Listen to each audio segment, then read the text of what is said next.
শুনা মই শুনিছিলো যে মাইনীয়ে সম্পৰ্কবোৰ খেলি মেলি কৰিছে কিন্তু ইমানবোৰ সম্পৰ্ক যে খেলি মেলি কৰি এইটো পৰ্যায়ত পাইছে মই একদম গম পোৱা নাছিলো।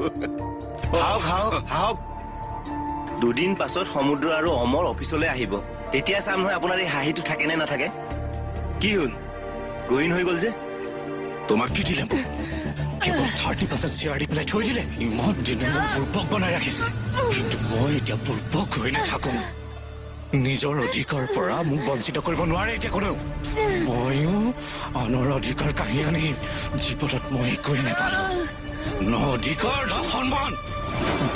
বহুত ডাঙৰ ব্যৱসায় তহঁতৰ কোম্পানীয়ে পাত্তাই নাপাব। ইচ্ছা কৰিলে তই তাৰ কোম্পানীত জইন কৰিব পাৰিবি। কি কৰবি কচোন মোক ভালকে। মাক সুধিল মায়ে ক'ব তোক। আৰে কি কৰিবনো মা?